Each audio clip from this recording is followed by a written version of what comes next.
Almost 1,000 years ago, the brother of Salahuddin or Saladin, the very famous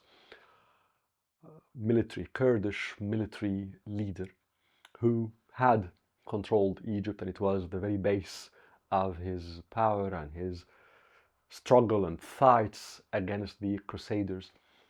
His brother sent him a letter from Al-Said, Upper Egypt or Southern Egypt, complaining to Salahuddin, to Saladin, that he, the brother, is unable to subjugate the Said, Southern Egypt. First of all, why do we call it Al-Said? Al-Said in Arabic means elevated. And why it is given that name? Because the topography of Egypt is like that the southern part is a bit elevated while the northern part is lower. And that's the reason, by the way, why the Nile is flowing from the south to the north, to the Mediterranean. And until today, the term Al-Said is the reference that Egyptians have for the southern part of the country. Anyway, so the brother of Salahuddin is complaining to Salahuddin that he's unable to subjugate the south of Egypt. And Salahuddin did not bother much. He tried to give him some ammunitions and financial resources to be able to do that, but to a very large extent, Al-Said, southern Egypt, remained effectively outside the control of the central state in Cairo. The successors of Salahuddin, referred to in Egyptian history as the Ayyubides, in reference to the family of Salahuddin. Anyway, the successors of Salahuddin and later the Mamluks, and I talked about the Mamluks in the first episode of this series, both of them, for about 4 or 5 centuries, were really unable to fully control the Asaid, southern Egypt. But it wasn't a major problem because most of the real economic activities in that very large region of Egypt were concentrated in either the northern parts or the major demographic concentrations of the people in that region in the south of Egypt, basically around the Nile Valley. And what really mattered, whether to the descendants of Salahuddin or to the Mamluks, was their ability to collect taxes. If they're able to collect taxes, they don't really bother much after that. And the second point, that it wasn't really a big problem for either the Ayyubides, successors of Salahuddin, or to the Mamluks, is that there weren't really any real political challenge to either the Ayyubides or the Mamluks throughout the 4 or 5 centuries from the 11th century, more or less the beginning of the time of the Ayyubides, until 1516, 1517, when the Ottomans conquered Egypt, as we have covered that in the previous episode. And also, to a large extent, the big demographic concentrations of Egyptians were either in Cairo, in the Nile Delta, or the northern parts of Aside. So there wasn't a threat of some sort of demographic movement, sizable demographic movement that would threaten the central rule or the political rule at the capital, in the center. So to a very large extent, the Mamluks, not fully, but ignored, but did not bother that much with trying highly assertively to control the southern Egypt. There was, however, one very notable episode in the 1700s, the mid-18th century, that changed all of that. And that was the revolt of Al-Hawara. What is Al-Hawara? That's a tribe, quite a sizable tribe, in Al-Said, in southern Egypt, that was quite large, quite powerful, and that was led by a man by the name of Sheikh Hammam. Sheikh, of course, is a designation not for any religious role, but rather for social prominence and age. Sheikh Hammam was a very charismatic and highly assertive leader. Why the revolt of Al-Hawara was particularly interesting. First of all, who are the Hawaras? Maybe that's to start with that. And we don't really know who they are, but there are three schools of thought about their origins. One of them says that they, centuries earlier, were immigrants who came to Egypt from the West. And many people who belong to that school of thought trace them to Morocco, to the very farthest end of North Africa, from Morocco. Another school of thought says that actually, no, they are tribes that had immigrated to Egypt from the east, from the Arabian Peninsula. And a third school of thought, which is quite interesting, that says that the Hawara are amongst the remnants of Al-Hyksos, or the Hyksos, and these were tribes that had invaded Egypt centuries, many centuries ago, that came most likely from the northeastern borders of Egypt, and they controlled the whole of Egypt until they were defeated by a very famous pharaoh, Ahmos. Anyway, they were defeated centuries and centuries back, and they were expelled out of Egypt. But in that school of thought, some remnants of the Hyksos had settled in parts of northern Egypt, and then with the movement of time, with the centuries, started to have different concentrations in Egypt, and in that view, Al-Hawara belongs to these remnants, irrespective whether they came from Morocco, from the west, from the Arabian Peninsula, irrespective of their origins. By the 1700s, they were a very sizable tribe in southern Egypt. And what made the revolt particularly interesting was that it was not for any economic reason. So, there were before the 1700s cases in which certain parts of southern Egypt decided not to pay the taxes on the land or on some of the producers of the land, effectively challenged the authority of the Mamluks. But these were very much related to economic reasons. As I said, either they reject paying the taxes, or they rejected the way the taxes were collected, because very often the Mamluks used highly assertive, very excessive use of power, as they say, were very cruel in the way they were collecting their taxes. So there were some of these very tiny, minor episodes in which parts of Al-Said rejected the rule or rebelled against the rule of the Mamluks for such economic or financial reasons. The revolt of the Hawara was not of that nature at all. It was, in my view, and the view of people who know the history of Egypt much better than I do, highly political. The first reason is that the Hawaras under Sheikh Hammam effectively rejected the rule of the Mamluks. So again, not any economic objective, any economic demand by the Mamluks that they rejected. They rejected the nature, the legitimacy, the existence of the Mamluks by themselves, but in their entirety. And that by itself is a political revolt, political rejection.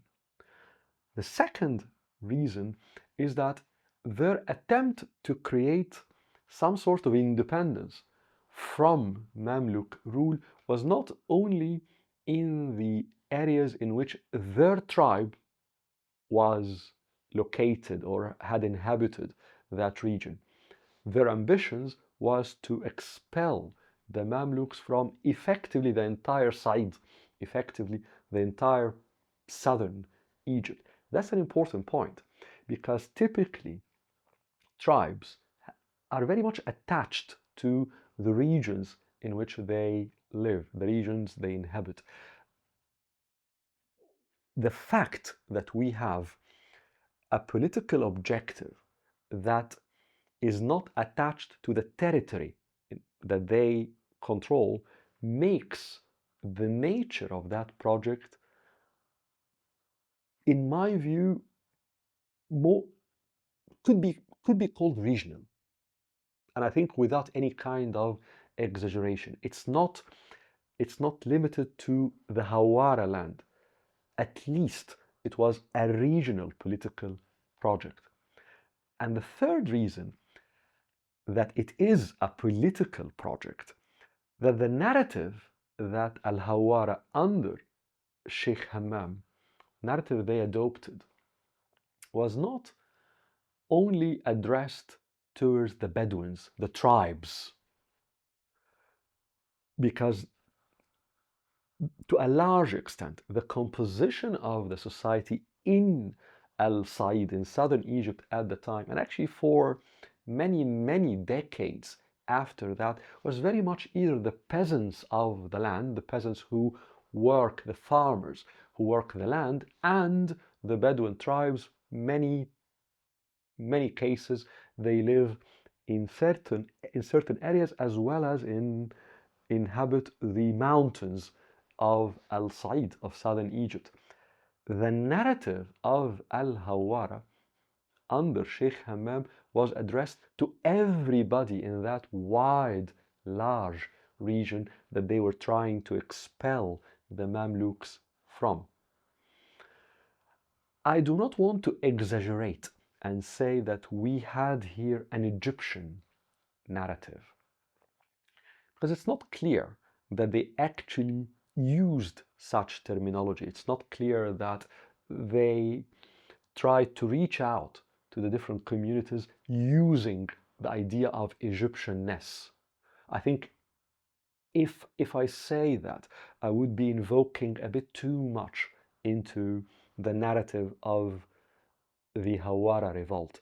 But under no circumstances it was a tribal revolt, and under no circumstances it was a religious revolt. And that's an important point, that although of course there was in the rhetoric, like any political rhetoric in the time, echoes of religiosity, but to a very large extent the message that was being sent to the people of the region did not necessarily differentiate based on religion, and again, not in any way on the region to which one belonged.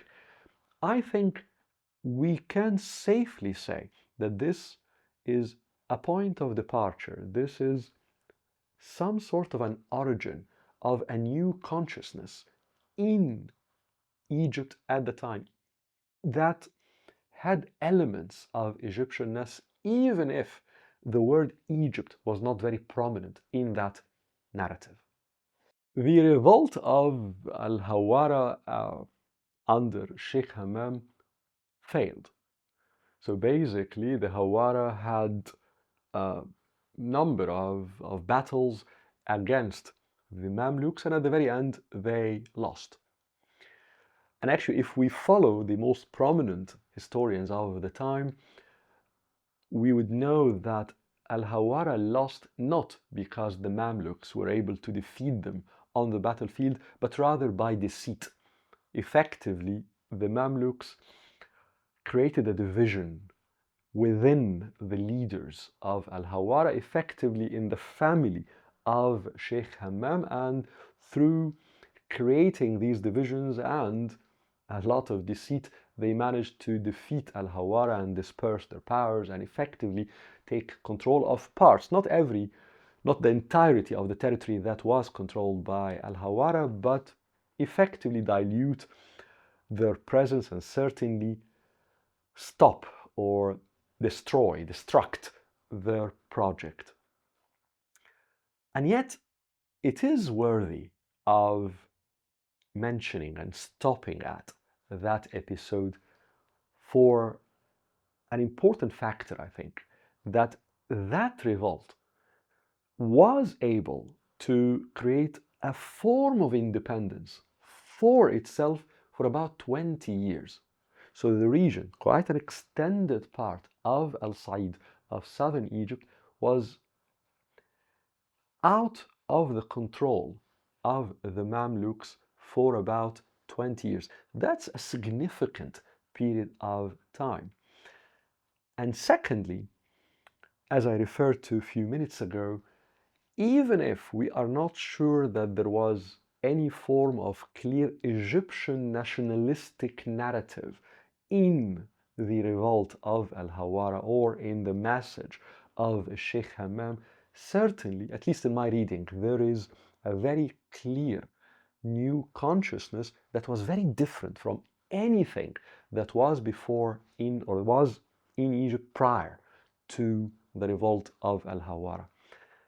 And thirdly, not just the most important or prominent historians of the early 19th century invoked Al-Hawara revolt, but actually some of them called it the state of Al-Hawara, which is quite an interesting word to use because Dawlat in Arabic, state of Al-Hawara, was given to that episode by people who reflected a lot on the origin of Egyptianness prior to the arrival of Napoleon Bonaparte in Egypt.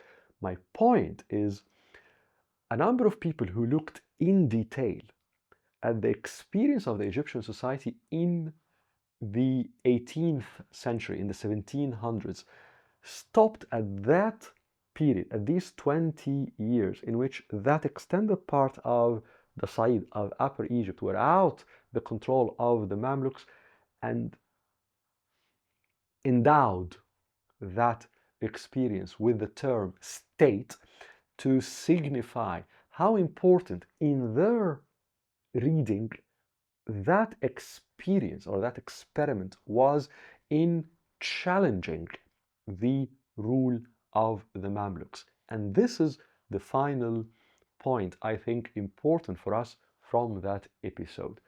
That a tribe, even a large tribe of significant size and power, was able to challenge the rule of the Mamluks for about 20 years and effectively take quite a sizable territory outside their control tells us a lot about the ability of the Mamluks to control the country, tells us a lot about the ability of the Ottomans, who were the overmasters of the entire country, to control the country, tells us a lot about the decay that the state of Mamluk and, of course, Ottoman rule was at or was in at the end of the 1700s.